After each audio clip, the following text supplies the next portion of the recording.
Did you know that in 2025, Trump wants to ban immigration from 10 specific Asian countries? Have you ever wondered what led to these countries being singled out while others were spared? Well, buckle up, because what you're about to hear isn't just about immigration policy. It's a wild ride through geopolitical grudges, diplomatic tantrums, and a parade of policies that might make even the boldest dictator say, "Whoa, slow down, cowboy." Every name on Trump's list comes with its own chaotic cocktail of blame, suspicion, and outright drama. This isn't just immigration reform, it's a full-blown reality show starring international relationships, barbed accusations, and an American ego with an orange tint and a Twitter addiction. And you, yes you, get to watch it unfold like a dystopian thriller. Let's break down what's going on, and how each country landed on this turbulent immigration blacklist. Spoiler alert, logic was not invited to this party. Trump's ban on Cambodia in 2025 is less about the Khmer people and more about a brewing bromance between Cambodia and China. In recent years, the Cambodian government, like a rebellious teen, decided to start hanging out with a new crowd, and that crowd is Beijing. Washington doesn't like this one bit, especially with rumors that Cambodia may be letting China play soldier on its land secret bases, joint drills, handshake deals behind closed doors. It's like your neighbor letting a rival build a treehouse overlooking your backyard. Suspicion brews, paranoia grows. But that's not the only sin. Cambodia also earned a gold star in the Department of Not Cooperating. When Cambodian nationals are asked to leave the US because of overstaying visas or misdemeanor charges, the Cambodian government often refuses to take them back. Trump, being the master of grudges, considers this diplomatic betrayal. His solution? Slam the gates shut. No more visas, no more student exchanges, no more polite tourism, just a cold, hard stop. If Cambodians' crime was cuddling up to China, Pakistan's great offense is being caught in a decades-long identity crisis with terrorism. For Trump, Pakistan represents the black box of the East, closed, confusing, and filled with potential bombs. It doesn't matter that Pakistan has fought terrorism on its own soil, or that many of its victims have been innocent civilians. In Trump's narrative, Pakistan is a country with a revolving door for militants and a very poor record of paperwork. Background checks? Practically impossible. Deportation cooperation? Slower than molasses in January.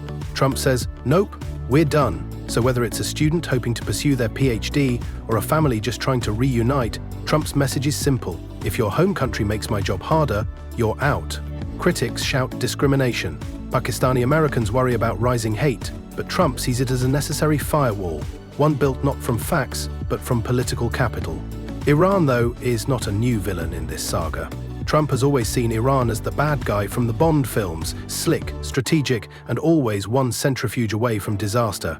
Despite endless negotiations, deals, and diplomatic dances, Trump believes Iran is still hiding skeletons in its nuclear closet, alleged terrorism support, whispered alliances with militias, and the ever-suspicious nuclear ambiguity, all rolled into a case for total immigration-free. This time, it's not just a travel ban, it's an absolute shutdown. No students, no workers, no family members, nothing. The concern isn't about crime or visa overstays, but ideology. Trump paints Iranian immigrants as ticking time bombs with suspicious intentions. Even if evidence is thin, the fear is thick. For Iranians hoping to reunite with family or pursue the American dream, the dream ends at the border, caught in a fog of distrust and paranoia. Syria, meanwhile, continues to be treated like the global leper colony. War-torn, devastated, and struggling for breath, Syria has been bleeding citizens for years. But in Trump's America, compassion is replaced with suspicion. Syrian refugees? Risky. Students? Potential threats. Family members? Too hard to vet. Never mind that most of them are escaping the very terrorism Trump claims to fight. The line is drawn, not based on who needs help, but who makes America feel comfortable. Even if you're a 10-year-old orphan with a violin scholarship to Juilliard, if your passport says Syria, that door stays locked. Critics call it heartless. Trump calls it cautious. He doesn't trust Syria's systems, Syria's leadership, or Syria's story. And in his immigration policy, trust is the only currency that matters. Malaysia is an unexpected guest on this list, not for terrorism, not for nuclear programs, but because of visa overstays. Yes, the great sin here is not leaving when you're supposed to. Apparently, a considerable number of Malaysians enter the US legally and then simply stay. They blend in, work under the radar, and avoid immigration authorities like the plague. Trump views this as a flagrant disrespect of American law and sovereignty. The Malaysian government? Too slow to help. Deportations become paperwork nightmares. Trump doesn't like paperwork. His solution? Ban everyone. If you're a Malaysian student, tourist, or professional, forget about it. You're being lumped in with the rule breakers. Trump's idea of reform is collective punishment.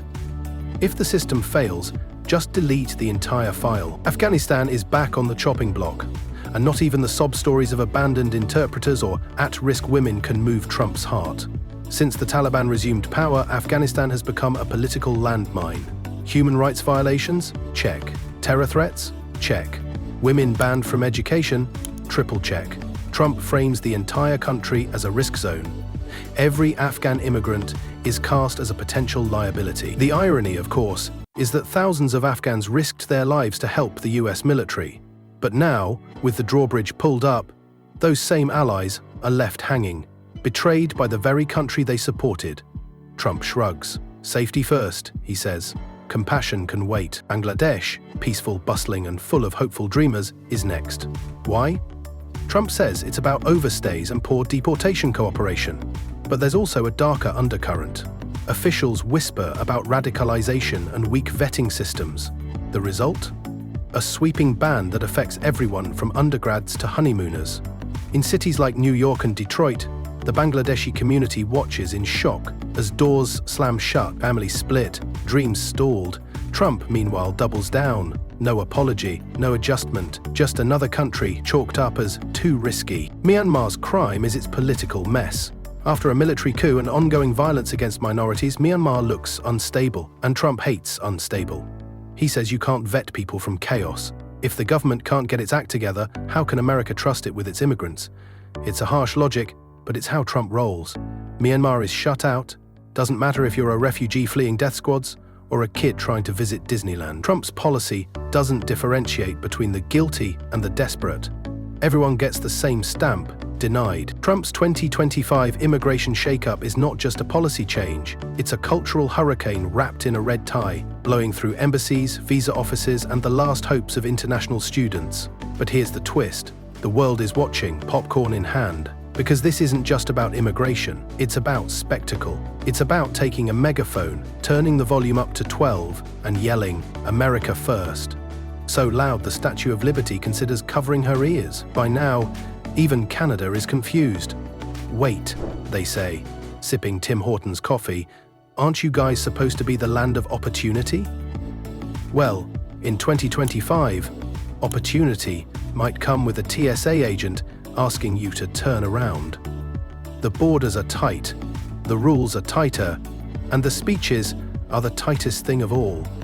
Rehearsed, recycled, and roaring with drama. Trump's not just targeting countries, he's staging a reality TV show where the losers get deported and the winners barely get a green card. And here's the real kicker. This immigration ban isn't just about fear, it's also about fashion. Every country that gets added to the list becomes part of a new geopolitical trend. Forget runway models, this is runway politics. If your nation ends up on the banned list, congratulations, you just made the cover of America's Least Wanted. There's no application process, no interviews, just a sweeping statement, a press conference, and suddenly your country becomes a national threat. All it takes is one bad diplomatic phone call or an embarrassing tweet, and poof, immigration privileges gone. Let's talk about the domino effect. When Trump bans a country, embassies get tense, flights get cancelled, and visa applicants start praying harder than ever before. Students with dreams of Ivy League schools get stuck with Google Classroom and bad Wi-Fi. Families hoping to reunite get handed rejection slips instead of airport hugs. And American universities? They start calculating just how much tuition they're losing. Spoiler alert, it's a lot. But Trump isn't fazed. He's on a mission to build invisible walls in every direction. In classic Trump style, the more controversy, the better. He thrives on the backlash, using it as fuel. The media can scream, the analysts can shake their heads, the think tanks can publish 100 angry op-eds. It doesn't matter. Trump doubles down every time. He says it's about safety, about order, about cleaning house. But critics argue it's about fear, division, and playing the oldest political trick in the book: blame the outside. But this isn't just about immigrants. It's also about Americans, specifically the ones who cheer from the sidelines, waving flags and shouting, "Finally!" as the ban hammer drops. Trump's message is tailored to them. Folks who believe America is under siege from every border, airport, and student dormitory. He paints a picture of chaos, where every international arrival could be a ticking time bomb, a job thief, or a sleeper agent. And in that picture, he plays the role of the heroic gatekeeper, guarding the castle with executive orders instead of swords. Meanwhile, the rest of the world is left to wonder. Who's next? Will Vietnam get added to the list for selling too much fish sauce? Will the Philippines be banned because of too many Jollibee commercials? Maybe Singapore gets the axe for being too efficient. In Trump's 2025 America, any reason is a good enough reason, especially if it gets applause at a rally. The rules change faster than immigration officers can stamp passports. And, speaking of rallies, these immigration bans are red meat for the crowd.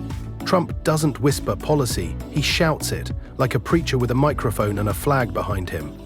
He tells stories, spins drama, and makes every country sound like it's plotting against the US. Whether it's nukes, jobs, or visas, if there's a way to blame a foreign nation, he'll find it. And the crowd?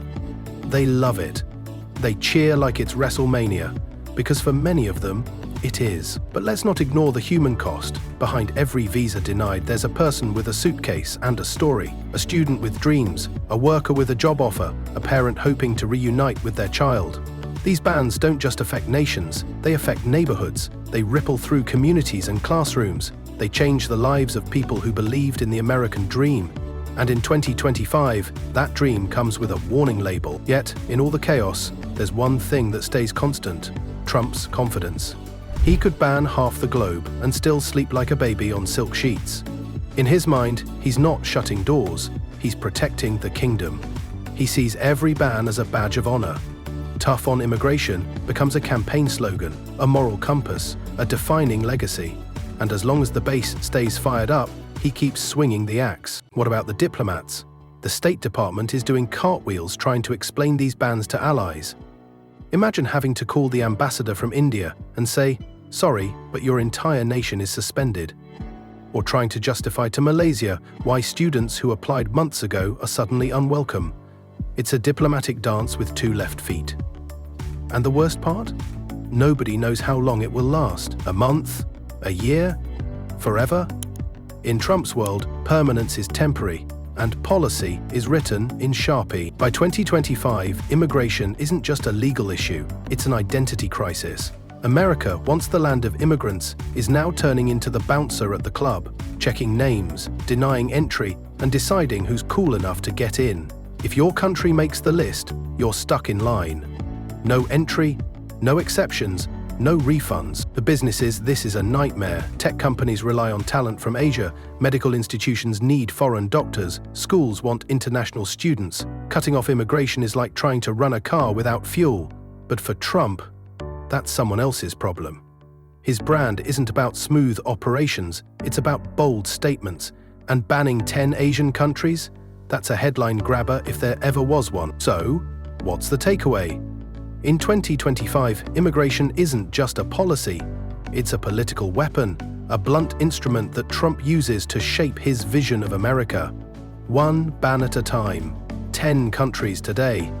Who knows how many tomorrow? If you've enjoyed this roller coaster of satire and strategy, don't just sit there, slam that like button, pound the subscribe button, and drop a comment below. Tell us which country you think might get banned next, or share your thoughts on Trump's immigration strategy. We want to hear from you. And if you're watching from one of the countries we just roasted, stay strong. The world may be full of borders, but stories like yours always find a way to be heard.